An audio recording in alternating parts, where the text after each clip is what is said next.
5 years ago, I worked as a cashier at a gas station nestled in the heart of a rough neighborhood. It was the graveyard shift, and as protocol dictated, I wasn't supposed to be alone.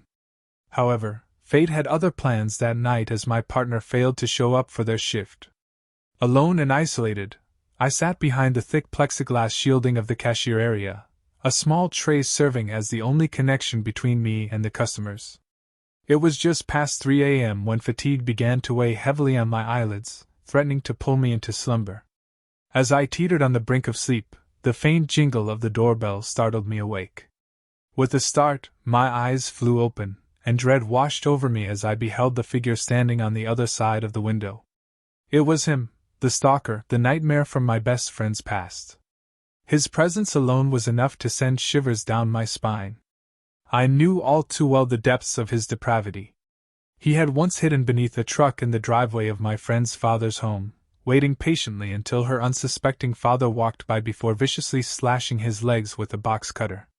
His reign of terror didn't end there. A few days later, he brutally assaulted someone in the drive-thru of a fast food restaurant, using his car battery as a weapon. The memory of his violent outbursts flashed through my mind as I watched him approach the counter. My heart hammered in my chest, fearing that he might recognize me. He had been relentless in his pursuit of my friend, bombarding me with relentless phone calls demanding to know her whereabouts. And now, here he was, mere feet away from me, his presence a chilling reminder of the danger that lurked in the shadows.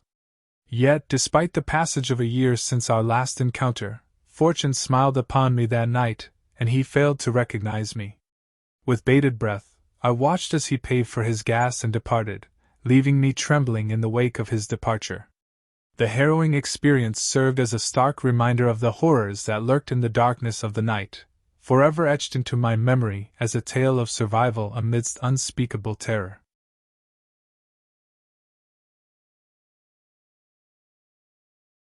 I wasn't alone either, but was alone when the actual experience happened. I was a manager for a travel company's call center in London and responsible for locking up the offices and or opening up depending on my shift. One night, working late, it was gone 11 p.m., I was waiting for a female colleague called Sam who was still working. Everyone else had left the building at least 20 minutes ago. I should add that this company had offices on 2 floors of this building, the upper floor being senior management, admin and HR, and the lower floor being sales, marketing and training. I'd just come back down from locking up the upper floor and checking it was empty and secure. Checking all offices and toilets, the kitchen, turning lights off, closing windows, etc. I went back to my office and asked Sam if she needed any help. She was finishing off a large booking and finalizing all the details. Another roughly 20 minutes goes by and her desk phone starts to ring. She goes pale and calls me over. The number on her caller ID was one of the phones from upstairs, that I had just locked up and thoroughly checked. It continued to ring, but she wouldn't answer it, so I did and put it on speaker. I said hello, but there was no reply. It wasn't a dead line because I could hear background noise and what sounded like light breathing. I said hello several times to no avail, and eventually the other end hung up. I told Sam I've got to go and check upstairs, and she replied, "No, please, don't leave me here." She was visibly terrified, and to be honest, I was scared too. I said I've got to. She wouldn't come with me but didn't want to stay here alone, so I gave her the keys to my office and told her to lock herself in there while I checked, which she did. I nervously went upstairs and unlocked the main office door and turned on the lights. I went to the phone where the call had come from, which annoyingly was right at the back of the offices. Nothing looked out of place except the phone was placed in the middle of the table instead of at the edge by the PC monitor where they usually are. If I'm honest, I didn't notice if it was that way before or not, but none of the other phones were. I did a sweep of the floor to check there was no one there. At the back of the offices is a small hallway that leads to a stairwell, the toilets, and 2 storage rooms.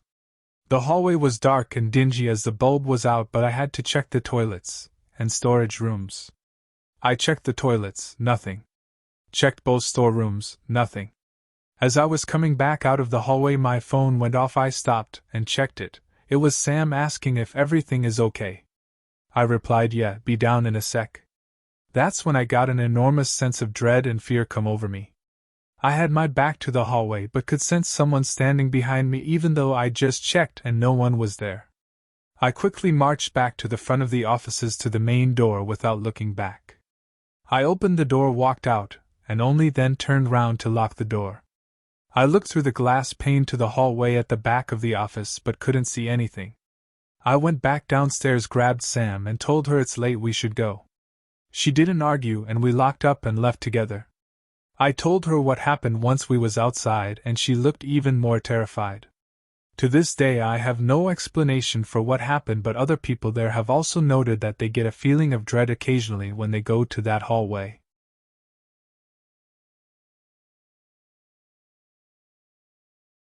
As a manager, I often found myself staying late after everyone else had left, desperately trying to catch up on unfinished tasks.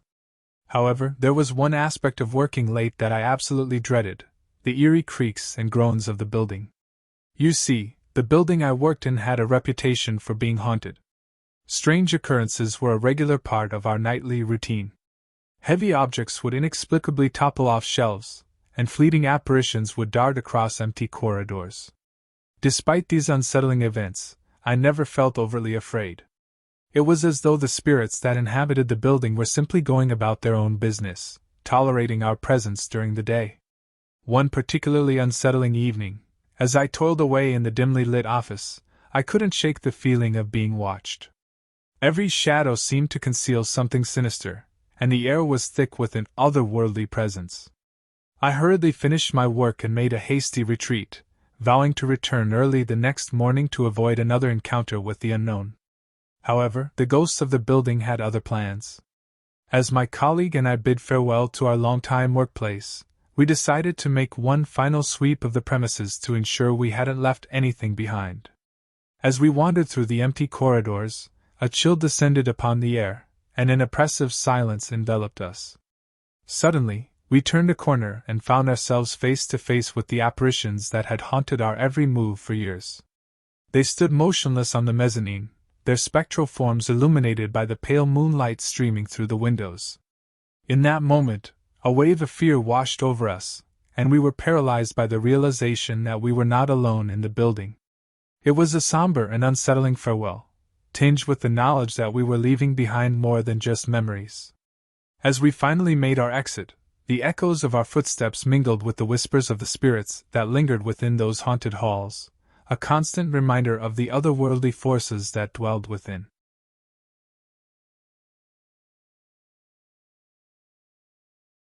Many years ago I had a job cleaning floors overnight on the graveyard shift once the business closed. The owner of the cleaning service had contracts with stores such as Kmart, True Value Hardware, and a few other retail and department stores.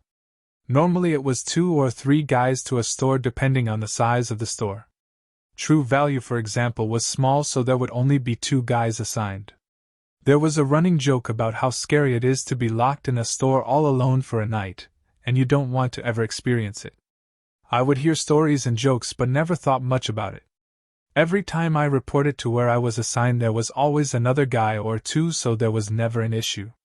Well, one night when I reported to where I was assigned, a Kmart, I was told the other 2 guys called out, so I would be on my own. I wasn't one bit scared and didn't even think about it. That was until about 10 p.m. when all the Kmart employees left and the last car rolled out of the parking lot, and I was locked in the store alone. I soon realized what everyone meant about how scary it was to be locked in a store this big all alone overnight. I immediately started hearing noises, and I swear I sometimes even thought I heard voices. Things like hey or yo. Seriously, it's some scary shit. The shit you hear. You hear every little thing and then some. Every little noise is cause for alarm. What was that? Who's there? Hello? The entire night you think or feel someone is there. The worst part was going into the dark warehouse for supplies. Dead silence, but then you'd hear a noise. I went to the hardware section at around midnight, and stuck a hammer in my back pocket for protection, convinced there was someone in the store with me. By 2 a.m. I was in sporting goods to grab a baseball bat. Picture it. A huge store with only you inside and locked in. Dead silence. You look outside and there's not one car in the parking lot other than yours. Constant noises throughout the night, and the imagination starts to run wild. I was never so happy to see the sun come up and get the hell out of there.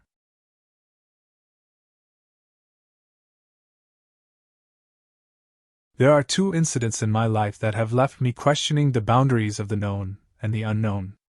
The first occurred on a stormy night when I found myself unexpectedly spending the night at the office due to a raging hurricane.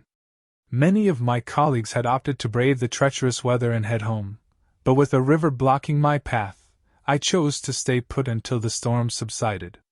As the clock neared 10 p.m., I stood alone in the dimly lit corridor, waiting for the elevator. The howling wind outside seemed to echo the unease I felt as I watched the elevator doors slide open. To my surprise, the car appeared empty, but as I stepped inside, I caught sight of a figure already standing there, a man, dressed in office attire, his gaze fixed straight ahead. Startled, I hesitated for a moment, but before I could react, the figure vanished into thin air, leaving me alone in the confined space. A shiver ran down my spine as I realized what had just occurred. Had I just encountered the ghost of a former coworker? The memory of that eerie encounter lingered long after the storm had passed, leaving me with a sense of unease whenever I found myself alone in the office late at night.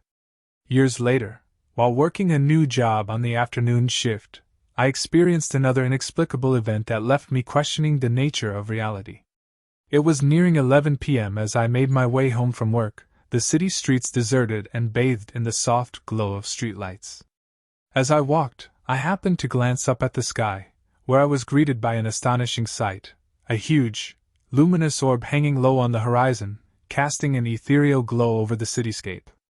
At first I assumed it was the moon, shining unusually bright that night.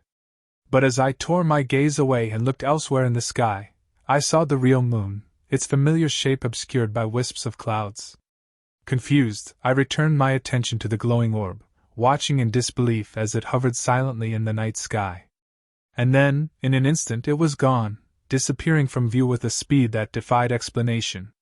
I stood rooted to the spot, my mind racing with questions and theories about what I had just witnessed.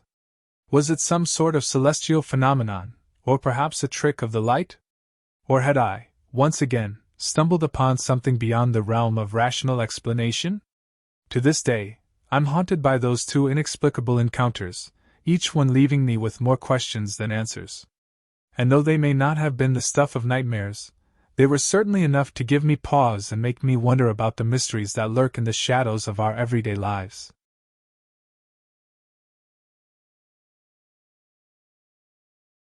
I work in senior care, and part of my job involves providing round-the-clock care for clients who require 24/7 assistance.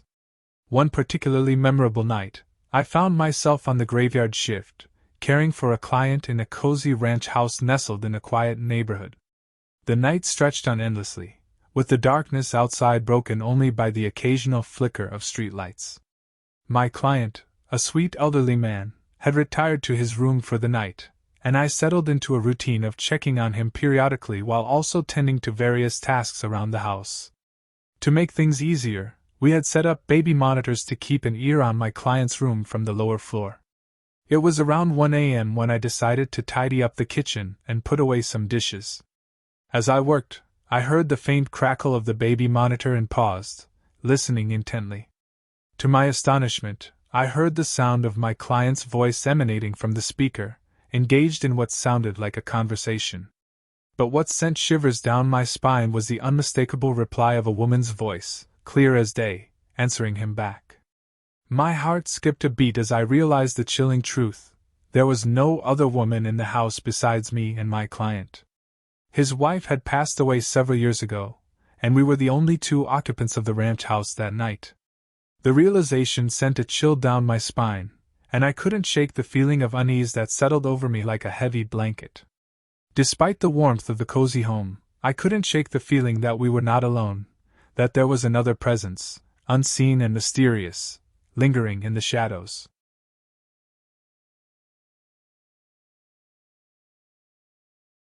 I was working night shift security at a golf course, which was a lonely and quiet experience typically very a peaceful feeling at night.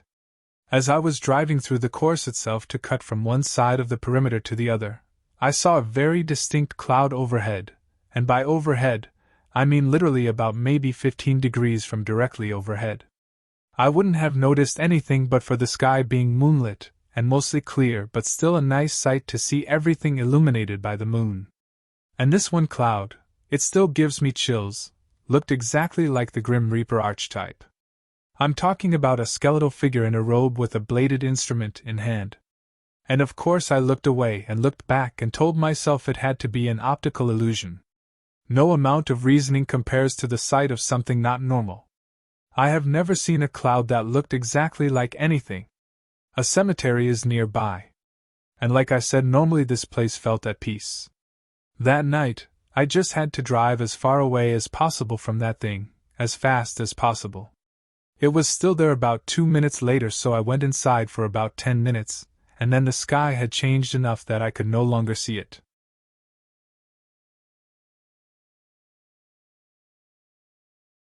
My father was recovering from surgery. At night a nurse would come and talk to him, and apply an ointment to his stitches. The doctors were amazed at how fast he was recovering. On his last night at the hospital, he wanted to thank the night nurse.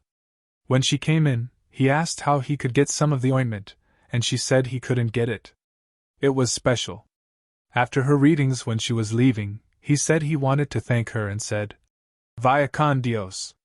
She turned around and asked, "What did you say?" He repeated it and said, "I believe it means go with God." She said, "That's correct." And she vanished. When my father got home, he called me in a panic and asked if he was losing it. His second call was to his friends and colleagues on the police force. They discovered that a nurse working the night shift at that hospital was killed on her way to work. It seemed she did make it to work after all and was now doing rounds in her spirit form.